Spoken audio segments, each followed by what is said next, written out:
Mixed মিডিয়ায় তোমাদের প্রত্যেকেই স্বাগত। আচ্ছা, তোমাদের WBHRB পক্ষ থেকে তোমাদের নতুন একটা নোটিশ পাবলিশড হয়েছে ইম্পর্টেন্ট।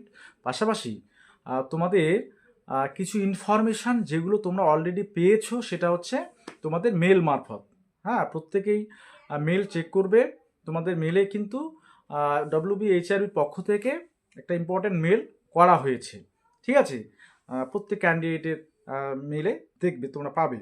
আচ্ছা, তো সেই দুটো বিষয় নিয়ে বলবো। পাশাপাশি আনুষঙ্গিক যে তোমাদের এক্সাম, যে এক্সামের দিন তোমরা কখন পৌঁছবে, ঠিক আছে, সিবিটি এক্সাম সেন্টারে কাদের, কারণ যেহেতু 6টা শিফট, অর্থাৎ 31 তারিখে 3টা থাকছে, আর হচ্ছে তোমাদের 1 তারিখে 3টা থাকছে, টোটাল 6টা শিফটে তোমাদের হচ্ছে। তো নানান ধরনের অনেকেরই কোশ্চেন বা কোয়ারিজ রয়েছে যে কী কী নিয়ে যেতে হবে, যেগুলো মাস্ট নিয়ে যেতে হবে আর কি। সেই বিষয়গুলো তো থাকছে, পাশাপাশি আনুষঙ্গিক আরও অন্যান্য যদি কিছু থাকে সেটাও আমি তোমাদের বলবো। প্রথমেই আমি তোমাদের নোটিশটা নিয়ে বলছি যে তোমাদের 31 তারিখ, 31/12/2025, অর্থাৎ তোমাদের হচ্ছে বুধবার, আর 1 তারিখ তোমাদের বৃহস্পতিবার। হ্যাঁ, একটা তোমাদের নাম্বার দিয়েছে WBHRBর পক্ষ থেকে, হেল্পলাইন নাম্বার যেটা, হ্যাঁ, সেটা হচ্ছে ওয়ার্কিং আওয়ারে সেটা অ্যাক্টিভ থাকবে। তোমরা স্ক্রিনে দেখতেই পাচ্ছ, দুটো নাম্বার দিয়েছে। তো কোনো ধরনের কোনো তোমাদের যদি সমস্যা হয়, ঠিক আছে, 31 তারিখ আর 1 তারিখ, তাহলে তোমরা সকাল 9টা থেকে, হ্যাঁ, সেটা হচ্ছে সন্ধ্যা 6টা পর্যন্ত, সকাল 9টা থেকে সন্ধ্যা 6টা পর্যন্ত 31 তারিখ আর 1 তারিখ, এই দুটো দিন এই দুটো নাম্বার দিয়ে স্ক্রিনে দেখতে পাচ্ছ। এই দুটো নাম্বারে তোমরা ফোন করে কারো যদি কোনো সমস্যা হয় তাহলে সেখান থেকে তোমরা হেল্প পাবে। ঠিক আছে, এটা WBHRBর পক্ষ থেকে কিন্তু এই গুরুত্বপূর্ণ নোটিশটা দিয়ে দেওয়া হয়েছে। ঠিক আছে, এবার কীরকম সহায়তা তোমরা যদি জানতে চাও, যে সাপোজ তোমার এক্সাম দেখা গেল যে সময়ে, বা কোনো ধরনের তোমরা মানে এক্সাম যে সিবিটি সেন্টারে পৌঁছানোর ক্ষেত্রে হয়তো বা দেখা গেল কোনো এক ক্যান্ডিডেটের লেট হয়ে যাচ্ছে, যে তুমি মানে যেটা করে সে বাসেই হোক বা ট্রেনেই হোক বা যেভাবে যাচ্ছ, দেখা গেলো তুমি সময় মতো পৌঁছতে পারবে না।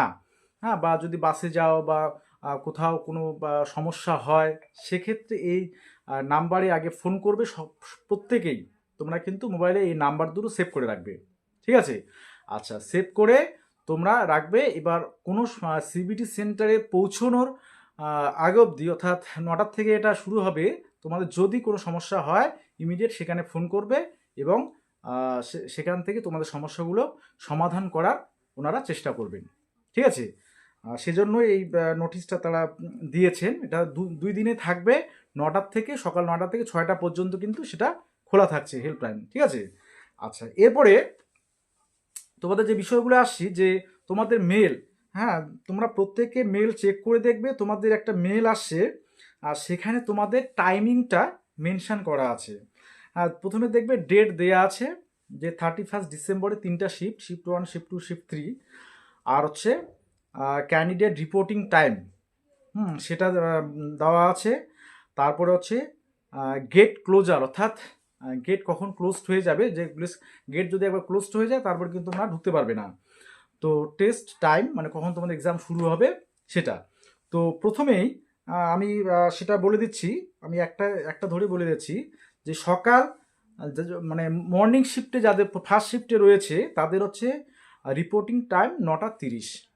তো এবার রিপোর্টিং টাইম যদি 9টা 30 হয়, মানে 9টা 30-এর মধ্যে তোমাকে সেখানে রিপোর্ট করতে হবে তুমি আছো। তো সেক্ষেত্রে তোমরা সিবিটি সেন্টারে 9টার আগে একটু পৌঁছানোর চেষ্টা করবে। ঠিক আছে, কারণ এমনিতে যেমন শীতকাল, হ্যাঁ, এবার প্রচণ্ড ঠান্ডা, অবশ্যই সে বিষয়টা সতর্ক থাকবে। হ্যাঁ, নিজেদেরকে শরীর স্বাস্থ্য যাতে ঠিক রেখে তোমরা যাতে সেন্টারে, সিবিটি সেন্টারে এক্সামটা দিতে পারো, সেই দিকটা তো অবশ্যই খেয়াল রাখতেই হবে। ঠিক আছে, তো এবং তোমরা মর্নিং সিস্টেম যাদের আছে তা অবশ্যই 9টার আগে পৌঁছানোর একটু চেষ্টা করবে। ঠিক আছে, চেষ্টা করবে মানে 9টার আগেই তোমরা একদম মাস্ট মানে পৌঁছাবে সিবিটি সেন্টারে, তাহলে অনেকটা কিন্তু চিন্তামুক্ত হবে। ঠিক আছে? আচ্ছা, এরপরে আসি তোমাদের কি বলে পরের যে বিষয়টা, সেকেন্ড শিফট তোমাদের রিপোর্টিং টাইম দেওয়া আছে 12টা 30, তাই তো? তো 12টা 30 মানে তোমরা 12টার আগে পৌঁছানোর চেষ্টা করবে তোমরাও। আর থার্ড যে শিফট, ইভিনিং শিফট, সেটা হচ্ছে 3টা 30-এ তোমাদের রিপোর্টিং টাইম আছে। তো অবশ্যই তোমরা 3টার আগে পৌঁছানোর চেষ্টা করবে। ঠিক আছে? সিবিটি সেন্টারে। তো অনেকে যেমন তোমরা বলেছিলে যে ইনস্ট্রাকশানে 10টার আগে না 9টার আগে যেতে বলছে, সেটা আমি বারবার বলছিলাম যে সে সবাইকে নয়, সেটা তোমাদের মর্নিং শিফটে যাদের আছে তাদের যে 9:30টার যখন ওদের ক্যান্ডিডেট রিপোর্টিং টাইম, তো তাদের রিপোর্টিং টাইমের আগে তোমাদের একটু যেতে বলেছে। ঠিক আছে? তাই বলে সবাইকে নয়। যার সন্ধ্যার দিকে পরীক্ষা, হ্যাঁ, যার 3:30টায় রিপোর্টিং টাইম, সে সকাল 9টায় গিয়ে কি করবে? সে তো অসুস্থ হয়ে পড়ে যাবে, তাই না? ওখানে ওখানে কি ওরা কি বলে তোমাদের হচ্ছে আদর যত্ন করে খাওয়া দাওয়ার ব্যবস্থা করে রাখছে, যা পিকনিক হবে আগে? তো তোমাদের রিপোর্টিং টাইম মেনটেন করে যতটা সম্ভব তার আগে, মানে মিনিমাম 30 মিনিট আগে সেখানে পৌঁছানোর চেষ্টা করবে, তাহলেই হয়ে যাবে। যে একটু যদি আগে যেতে পারো আরও ভালো। আচ্ছা, এবার কি কি নিয়ে যেতে পারবে সেটা তোমাদের অলরেডি হল টিকিটের মধ্যে কিন্তু সেটা বলে দেওয়া আছে। ঠিক আছে? এবার তবুও বলে দেই যে তোমরা অবশ্যই তোমাদের হল টিকিট সেটা নিয়ে যাবে। দুটো দরকার পড়ে নিয়ে যাবে। ঠিক আছে? তোমাদের একটা ট্রান্সপারেন্ট যে কভার ফাইলগুলো হয়, হ্যাঁ, সেটা তোমরা নিয়ে যেতে পারো। যদি সেটা দেখা গেল ভিতরে ঢোকাতে না দেয়, সম্ভবত না দেওয়ার সম্ভাবনাই বেশি, তো তোমরা হচ্ছে হল টিকিট একটা বা দুটো তোমরা প্রিন্ট করবে, আর ফটো নেবে তোমাদের রিসেন্ট পাসপোর্ট সাইজ। এবার যেটা তোমরা সেই কি বলে ফর্ম ফিল আপের সময় দিয়েছিলে অ্যাপ্লিকেশনের সময়, সেটা যদি থাকে সেটা নিতে পারো, বা তোমরা রিসেন্ট সেটা একটা করে নেবে নিজের ফটো নিয়ে। এবার হচ্ছে 2 কপি নেবে। হ্যাঁ, মোট কথা একটা দুটো থাকলো, এক্সট্রা একটা বেশি থাকলো, কোনো ব্যাপার না। আর তোমাদের একটা আইডেন্টিটি প্রুফ হিসাবে আধার কার্ড, ভোটার আইডি, অরিজিনালটা নিতে হবে। হ্যাঁ, জেরক্স তো থাকছেই, পাশাপাশি অরিজিনাল নেবে। তো এই মেইন হচ্ছে এই তিনটা, আর হচ্ছে একটা পেন নেবে। ঠিক আছে?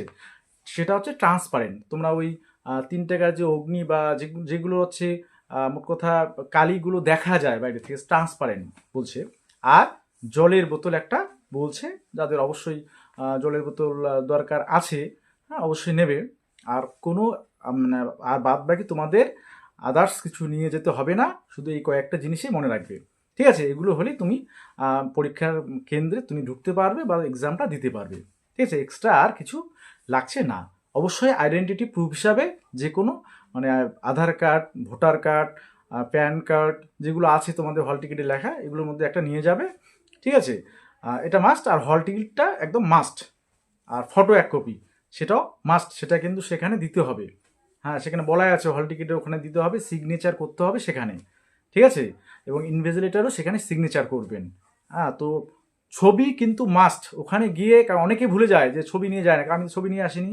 তো সেক্ষেত্রে সেই ভুলটা করবে না। ওকে?